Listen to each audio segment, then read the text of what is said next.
Welcome class 10 students. बच्चों, हमने class 10th में कल या एक दो दिन पहले भी कुछ कॉन्सेंट्रेशन की बात की थी। Molarity, normality, molarity, mole fraction, mass fraction, particles per million, particles per billion, ऐसे कुछ टर्म्स की थी हमने बेटे। स्ट्रेंथ। तो इसी तरह से जो तरह तरह की कॉन्सेंट्रेशन होती हैं, इन्हीं कॉन्सेंट्रेशन को लेकर कुछ बात और आगे बढ़ाते हैं। अभी हमें एक नई चीज़ सीखनी है कि डाइल्यूशन किसे कहते हैं। आइए देखते हैं।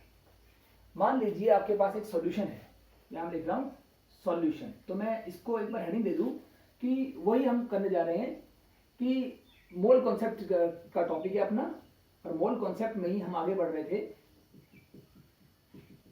इसके अंदर चल रहे थे कॉन्सेंट्रेशन के ऊपर। कॉन्सेंट्रेशन टर्म्स, कॉन्सेंट्रेशन टर्म्स का मतलब वही होता है कि नॉर्मेलिटी, मोलरिटी, स्ट्रेंथ, मोलरिटी, सब जिन बातों से हम कॉन्सेंट्रेशन बता सकते हैं उन्हें कहते हैं कॉन्सेंट्रेशन टर्म्स। अब हम इसमें कह रहे थे कि डाइल्यूशन हो रहा है, मान लीजिए। तो नंबर वन एक चीज मैं ले रहा हूँ, डाइल्यूशन ले रहा हूँ। सम इंपॉर्टेंट फॉर्मूले बता रहा हूँ, इसमें भी ऐसे लिखते हैं सम इंपॉर्टेंट फॉर्मूले। इसमें और कुछ नए सम मोर फॉर्मूले, कुछ और फॉर्मूले। तो फर्स्ट है डाइल्यूशन। कि डाइल्यूशन कैसे करते हैं, देखिए। पता है डाइल्यूशन का मतलब होता है कि किसी भी सॉल्यूशन को हमको दिया गया अगर, तो उस सॉल्यूशन में अगर हम, क्योंकि उस सॉल्यूशन पहले से ही पानी है, आपने कोई भी साल्ट लिया, मान लीजिए नमक और पानी घोल दिया, सॉल्यूशन बन गया। ये तो सॉल्यूशन है ही। इस सॉल्यूशन में अगर मैं और पानी डालता हूँ एक्स्ट्रा, तो ये सॉल्यूशन 1 से सॉल्यूशन 2 बन जाएगा। देखिए जैसे बताता हूँ। अपने पास एक सॉल्यूशन है, मान लीजिए सॉल्यूशन, इसमें नमक और पानी घोल रखा है, तो बन गया सॉल्यूशन। इस सॉल्यूशन को हम नंबर 1 कह रहे हैं, ठीक है। अब इस नंबर 1 सॉल्यूशन को हमको दिया गया बनाकर, हमने क्या करना है, इसमें और पानी डालना है। इसमें और पानी मतलब एक्वस, मतलब पानी डाल दिया, और अब ये पहले के मुकाबले और भी पतला हो जाएगा, और भी डाइल्यूट हो जाएगा, पानी ज्यादा हो जाएगा उसमें। तो हम कहेंगे अब ये सॉल्यूशन जो है ना सेम नहीं रहा, क्योंकि इसकी कॉन्सेंट्रेशन बदल चुकी है। पहले ये गाढ़ा था, इसकी मोलरिटी या जो भी कॉन्सेंट्रेशन थी ज्यादा थी, अब इसकी कॉन्सेंट्रेशन कम हो चुकी है, मोलरिटी कम हो चुकी है। अगर कॉन्सेंट्रेशन बदल जाए पानी डालने से, पतला हो गया जैसे, कॉन्सेंट्रेशन कैसे भी चेंज हो जाए, तो हम कहते हैं कि वो सॉल्यूशन जो है वो सेम सॉल्यूशन नहीं है, वो एक नया सॉल्यूशन है। तो इस नए सॉल्यूशन को हम सॉल्यूशन 2 कहेंगे बेटे।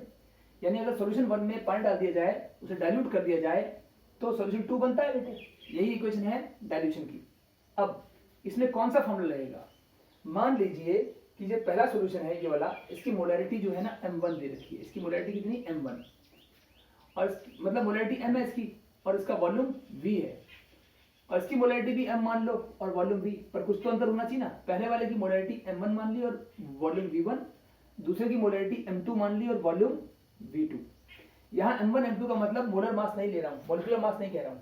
वैसे आमतौर पे m1 का मतलब मॉलिक्यूलर मास ऑफ सॉल्वेंट होता है, m2 का मतलब मॉलिक्यूलर मास ऑफ सॉल्यूट लेते हैं। लेकिन यहाँ पर हम क्या कर रहे हैं, 2 सॉल्यूशन है, इसलिए पहले वाले के लिए हम मोलरिटी और वॉल्यूम को m1 v1 कह रहे हैं, और बाद वाले की मोलरिटी और वॉल्यूम को m2 v2 कह रहे हैं। हम यहाँ लिख भी देंगे, जैसे लिख दें कि वेयर, यही लिख देते हैं इसके आगे कि वेयर, जहां पे m1 और m2 क्या है, m1 एंड m2 क्या है, ये है मोलरिटीज। मोलिकुलर मास नहीं है, ये मोलरिटीज है। किसकी molarities, of solution number 1 and solution number 2 respectively. Respectively का मतलब क्या हुआ कि m1 जो है वो सॉल्यूशन 1 की है, और m2 जो है वो सॉल्यूशन 2 की मोलरिटी है।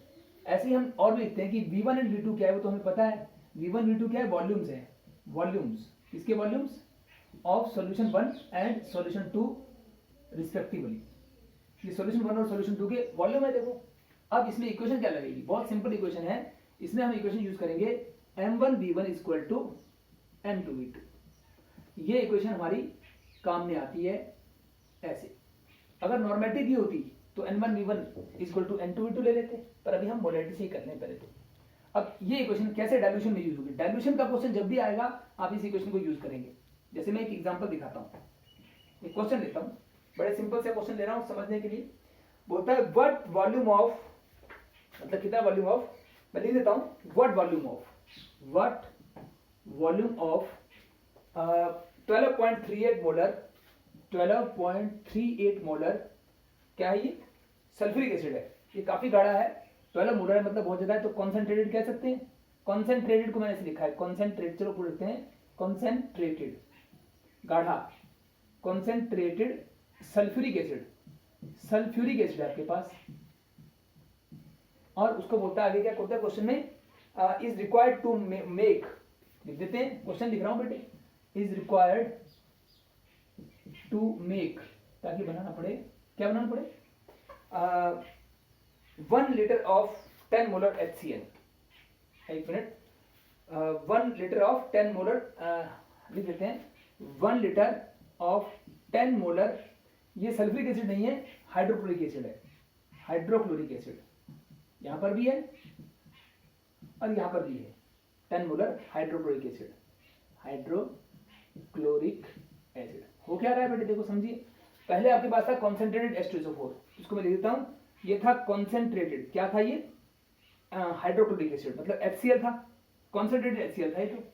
और उसके बाद इसमें क्या किया, बोलता है इसका कितना वॉल्यूम लोगे, इसका वॉल्यूम कितना, व्हाट वॉल्यूम, इसका वॉल्यूम कितना होगा, इसका वॉल्यूम कितना होगा, क्वेश्चन मार्क लगा दिया। और इसकी मोलैरिटी दे रखी है 12.38, तो इसकी मोलैरिटी है 12.38, मोलैरिटी दी है, इसका वॉल्यूम पूछा है। और ये बोलता है HCl का मोलैरिटी इतने, वॉल्यूम इतना है, कितना वॉल्यूम चाहिए होगा ताकि इससे हम बना सकें, रिक्वायर्ड कितना वॉल्यूम चाहिए, रिक्वायर्ड मतलब कितना चाहिए टू मेक ये, ताकि हम इससे बना सकें ये वाला, फिर से HCl बना सकें। तो ये HCl एक और बन गया, ये कैसा होगा, पानी मिला देंगे तो डाइल्यूट बनेगा, तो डाइल्यूट यहाँ भी लिख दो और यहाँ भी लिख दो, डाइल्यूट, डाइल्यूट HCl बनाना है। अब कैसे होगा डाइल्यूट, पानी मिलाकर ही होगा, तो यहाँ पे मैंने एक्वस का मतलब पानी लिख दिया बेटे, और ये डाइल्यूट हो गया बेटे। ये जो पहला सॉल्यूशन था कॉन्सेंट्रेटेड HCl सॉल्यूशन, इसको मैंने नंबर 1 कह दिया, और दूसरा सॉल्यूशन है डाइल्यूट HCl, इसको कहेंगे सॉल्यूशन नंबर 2 कह दो। एक HCl सॉल्यूशन 1 है, एक HCl सॉल्यूशन 2, और इसका क्या, इसके बारे में कुछ बता रखा है, क्या बता रखा है इसका, दूसरे वाले का 1 लीटर ऑफ 10 मोलर, इसका 1 लीटर है और 10 मोलर है, मतलब 1 लीटर का मतलब वॉल्यूम हो गया, और 10 मोलर का मतलब मोलैरिटी, तो इसकी मोलैरिटी 10 मोलर है, और मोलर की यूनिट्स होती है मोल पर लीटर, तो हम खुद से लिख सकते हैं क्योंकि हमें पता है मोलैरिटी यूनिट मोल पर लीटर होती है, ये हमने पहले सीखा था मोलैरिटी यूनिट, और हमने यहाँ लिख दिया। अब इसका मोलैरिटी वॉल्यूम ये रहा, इसका मोलैरिटी वॉल्यूम ये है। आप इसको क्या करो, पहले वाले को 1 लिख दो, M1V1, और दूसरे को M2V2। अब इसमें इक्वेशन ये लगेगी, देखो क्योंकि डाइल्यूशन हो रहा है, पानी मिला के तो हो रहा है ऐसा, ये भी HCl था वो भी HCl है, ये कॉन्सेंट्रेटेड है वो डाइल्यूट है, इसका मतलब साफ है कि पानी मिलाया जा रहा है, तो डाइल्यूशन किया जा रहा है, ये डाइल्यूशन हो रहा है बेटे। और डाइल्यूशन के लिए हम जानते हैं इक्वेशन ये होती है M1V1 is equal to M2V2, हम जानते थे ना इक्वेशन लगती है, ये इक्वेशन लगा दी हमने, देखो अब ये याद रखनी है आपने। इसके बाद हम क्या करेंगे, इसमें सब कुछ पुट करेंगे, इसमें M1 को नीचे ले आओ और V1 को यहीं रहने दो, तो हो जाएगा V1 is equal to M2V2 upon, देखो यहाँ ऐसे था M1V1 इक्वल टू M2V2 था ना, M1 को यहाँ से हटाओ और इसके नीचे ले जाओ, तो अपना वॉल्यूम निकल आएगा, ये वॉल्यूम जो V1 पूछा गया है निकल आएगा, निकाल देते हैं। M2 कितना है, M2 दिया है 10 मोल पर लीटर, और V2 कितना दिया है 1 लीटर 1, तो इसके बाद नीचे कितना है, इसकी वैल्यू यूनिट्स भी लिख दो, 10 मोल पर लीटर था, ये तो 10 मोल पर लीटर था, कौन M2, और इनटू V2 था 1 लीटर, ये M2V2 की वैल्यू यहां देख के भर दी, और नीचे क्या है नीचे आना चाहिए M1, यहाँ का M1 यहाँ आ गया, M1 की वैल्यू कितनी है 12.38, तो नीचे भर दिया 12.38 यूनिट्स थी, वही मोल पर लीटर। पहले तो ये मोल पर लीटर और मोल पर लीटर कट जाएंगे यूनिट्स, अब बचेगा क्या 10 × 1 तो 10 ही होता है, तो 10/12.38 यही बचेगा, और यूनिट्स बचेगी सिर्फ लीटर, बाकी सब कट चुका है, लीटर बचा एक, तो लीटर में आंसर आएगा। अब आप 10 को 12.38 से डिवाइड करिए सब बच्चे, कागज देखिए करके देखिए, आंसर आराम से आ जाएगा। कितना आएगा बेटे, आप देखिए करके 8.1 के आसपास आ जाएगा, करके देखना आंसर आ जाएगा लगभग 8.1। तो इसमें हम ऐसे देंगे 8.1 तो नहीं आएगा, अगर ये ml में होता तो 8.1 आता, जैसे ये 1 लीटर है ना बेटे, इसको मैं अगर ml में लिख दूं, या 1 लीटर में 1000 ml होते हैं, लीटर ही रहने दो, तो ये आ जाएगा लगभग 0.081 आएगा, करके देखना 0.081 आएगा लीटर। अब ये सॉल्व करेगा कैलकुलेटर लेकर, तो ये आ जाएगा। और इसको हम चाहें तो और ऐसे लिख सकते हैं कि इसको 1000 से मल्टीप्लाई कर दो, क्योंकि 1 लीटर में 1000 ml होते हैं, अगर लीटर में लिखना है तो ये आंसर होगा, और ml में लिखना है तो 1000 से मल्टीप्लाई कर दीजिए, तो इसको कहेंगे 8.1 ml, ऐसे भी कह सकते हैं आप, चाहे 0.081 लीटर कह लो या 8.1 ml कह लो, बात एक ही है। तो ये दोनों आपके कोई भी आंसर हो सकता है, दोनों बराबर है। इस प्रकार से ये हमने डाइल्यूशन का क्वेश्चन कैसा है पहचानो, कि एक दिया होगा HCl और उसमें थोड़ा उसको उससे हमने दूसरा बनाया, वो भी HCl होगा, HCl से HCl बनाया, लेकिन एक कॉन्सेंट्रेटेड है डाइल्यूट है, तो पानी मिला के बनाया, और पानी मिलाने का मतलब डाइल्यूट किया है, तो डाइल्यूशन के लिए अपनी इक्वेशन ये वाली उठा के लगा देंगे। ऐसी एक नॉर्मेलिटी इक्वेशन भी होती है, उसकी प्रैक्टिस बाद में, पहले आप मोलैरिटी की इस तरह से प्रैक्टिस कर लो, वो फिर इजी हो जाएगा दूसरा। अब ये हो गया डाइल्यूशन की बात, एग्जाम्पल करके देखना आप, मैं कुछ क्वेश्चन और भेजूंगा वो आप खुद करिएगा ऐसे ही। अब हम दूसरा ले रहे हैं, एक और केस ले रहे हैं फॉर मिक्सिंग, ये मिक्सिंग कैसे करते हैं उसकी बात भी करते हैं। अब हम डाइल्यूशन नहीं करने वाले, अब हम मिक्सिंग करने वाले हैं, तो सेकंड केस लेंगे उसको मिटाकर फॉर मिक्सिंग, देखेंगे वो क्या हो रहा है।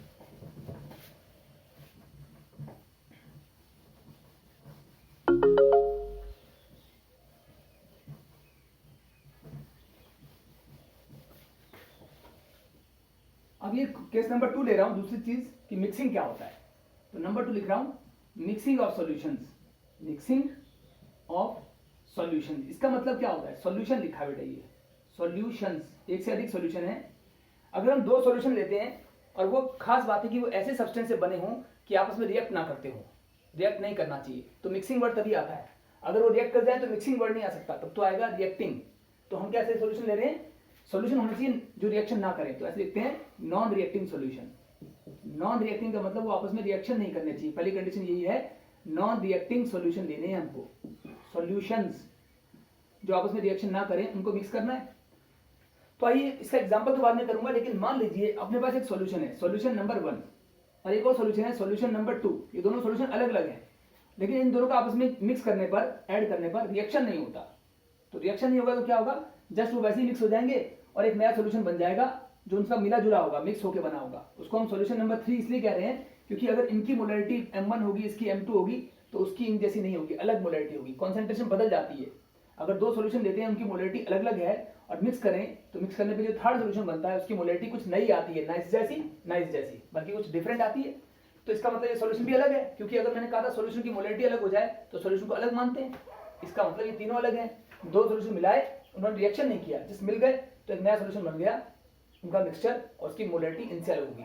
ठीक है, मान लीजिए इसकी मोलैरिटी M1 है, इसकी मोलैरिटी को M2 मान लेते हैं और नए की मोलैरिटी को M3 मान लेते हैं। पहली बात तो ये हो गई, लेकिन दूसरी बात, इसका वॉल्यूम मान लो V1 है और इसका वॉल्यूम V2 है, तो इसका वॉल्यूम क्या होगा, वॉल्यूम तो हमेशा ऐड होता है बेटे, मान लो इसका 2 लीटर होता है, इसका 3 लीटर होता है, तो 2 और 3 मिला के 5 ही बनता, 2 + 3, वॉल्यूम हमेशा ऐड होता है। तो इसका वॉल्यूम क्या आएगा, V1 + V2। अब V3 नहीं लोगे, आप इन दोनों के वॉल्यूम को ऐड कर दोगे तो इसके बराबर आ जाएगा, इसलिए इसका वॉल्यूम आप V3 ना लेकर V1 + V2 मानेंगे, ये याद रखना। अब हम इसमें इक्वेशन लगाएंगे, ये मिक्सिंग हो रहा है नॉन रिएक्टिंग सॉल्यूशन, ऐसे केस में mixing of non reacting solution में क्या इक्वेशन लगती है, पहले की मोलैरिटी और वॉल्यूम को मल्टीप्लाई कर दो M1 V1 और प्लस दूसरे की मोलैरिटी वॉल्यूम को मल्टीप्लाई कर दो M2 V2, इन्हें ऐड कर दिया, और थर्ड की मोलैरिटी को M3 लिख दो और उसके वॉल्यूम को भी यहाँ पे मल्टीप्लाई कर दो। वॉल्यूम कितना था उसका, V1 + V2 था, V3 मत लिख देना, V1 + V2 था।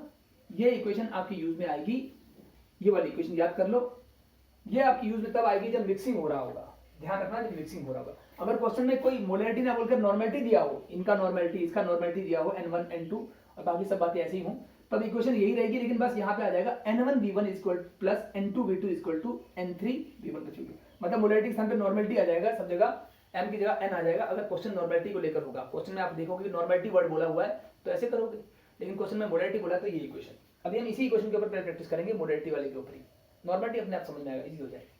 तो ये इक्वेशन लगेगी, इसका मैं एक न्यूमेरिकल दिखाता हूँ, एग्जांपल दिखाता हूँ कि कौन सा न्यूमेरिकल ऐसे होगा, किसमें मिक्सिंग हो रही है, कैसे मालूम पड़ेगा।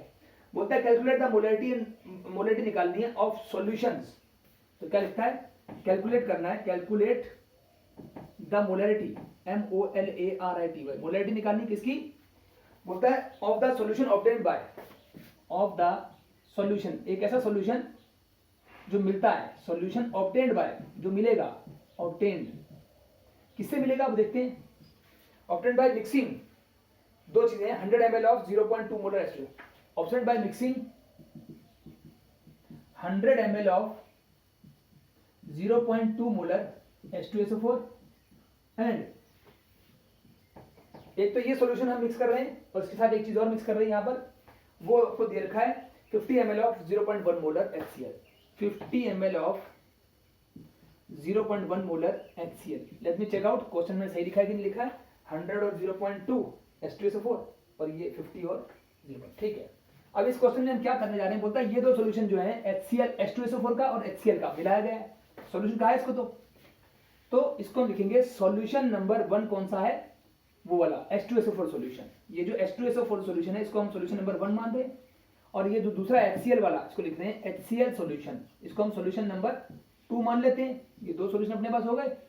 इन दोनों को अगर मिक्स करेंगे, कहा था ना मिक्सिंग करेंगे, इन दोनों को मिक्स करेंगे तो क्या मिलेगा, एक नया सॉल्यूशन मिलेगा, सॉल्यूशन ऑब्टेन होगा नया। तो एक नया सॉल्यूशन मिलेगा, उसको हम कहेंगे सॉल्यूशन नंबर 3। सॉल्यूशन नंबर 3 कह देंगे। अब ये दोनों आपस में रिएक्शन नहीं करते, क्योंकि आपको पता है सल्फ्यूरिक एसिड और HCl आपस में रिएक्शन नहीं करते, दोनों एसिड हैं, एसिड एसिड से रिएक्शन नहीं करेगा।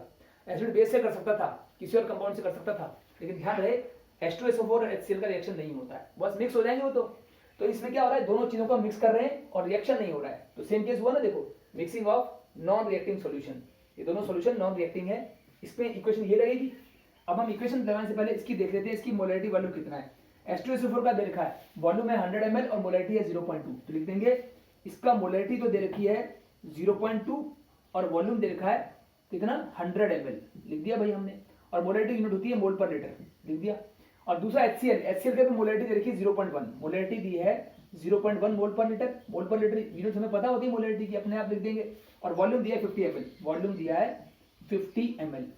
पहले की मोलैरिटी और वॉल्यूम को M1V1 मान लेंगे, दूसरे की मोलैरिटी वॉल्यूम को M2V2 मान लेंगे, और तीसरे की मोलैरिटी को हम M3 मान लेंगे, और वॉल्यूम को क्या मान लेंगे V1 प्लस V2। याद है ना, V3 नहीं मानना है, इनका वॉल्यूम ऐड होगा। चलिए, तो V1 प्लस V2 उसका वॉल्यूम कितना आ जाएगा, इसको कर लेंगे ऐड, बाद में कर लेंगे। चलो अब आप इक्वेशन लगा दोगे, तो इस इक्वेशन को कैसे लगाएंगे आप देखिए। इक्वेशन ये थी M1V1 plus M2V2 is equal to M3V1 plus V2। हमें निकालना क्या है, इस इक्वेशन से हमें निकालना क्या है, बोलता है जो सॉल्यूशन ऑब्टेन्ड होगा उसकी मोलैरिटी निकालनी है, यानी इसकी मोलैरिटी M3 निकालनी है, इसकी मोलैरिटी हमें निकालनी है। ये क्वेश्चन मार्क लगा दिया हमने, ये निकालने को कहा गया है, तो हमें M3 निकालना है ना। M3 को अगले स्टेप में कैसे करेंगे, देखो M3 को ये रखो, V1 प्लस V2 को नीचे भेज दो, तो हो जाएगा M3 इक्वल टू ये सब तो आएगा ही, M1V1 प्लस M2V2, और नीचे आ जाएगा ये V1 प्लस V2 नीचे ले आएंगे भाई। अब इसको पुट करना है, आंसर आएगा, देखो M3 हमको निकालना, निकल आएगा M3, यही साइड करेंगे। M1V1 कितना है, M1V1 है 0.2 और 100, 0.2 मोल पर लीटर और 100 ml, ये 100 लिखा है और ml, ये तो हो गया एक चीज। और प्लस M2V2 भी लिखा है, M2V2 कितना था, ये था M2V2 0.1 और 50, तो 0.1 मोल पर लीटर और इंटू 50 ml, ये हमने मोलैरिटी वॉल्यूम दूसरे का पुट कर दिया। और नीचे आएगा V1 प्लस V2 कितना है 100 प्लस 50, यहाँ आ जाएगा 100 प्लस 50। इनको थोड़ा सॉल्व करेंगे, अगर मैं 0.2 को 100 से मल्टीप्लाई करूँ तो क्या आएगा 20 आएगा, 20 प्लस इसको भी करो 0.1 को 50 से करो, कितना आ जाएगा लगभग, ये आ जाएगा लगभग 5, सॉल्व करके देखना 5 आएगा, 0.1 को 50 से मल्टीप्लाई करें 5 आ जाएगा। और नीचे 100 प्लस 50 मतलब 150 हो जाएगा, 100 और 50 150, यानी कुल मिला के ये हो गया 20 प्लस 5 मतलब 25 अपॉन 150। अब इसको हम सॉल्व कर सकते हैं, ये लगभग 1/6 आना चाहिए। तो इसका आंसर आप सोच समझ के निकालिए, कुछ देर कैलकुलेट कीजिए और उसको लिख डालिए, ये खुद करिए बेटे, अपने आप से करोगे तो ज़्यादा समझ में आएगा। इसको सॉल्व करके देखो कितना आ रहा है, ये मोलैरिटी का जो भी आ रहा है कितना आ रहा है, करिएगा।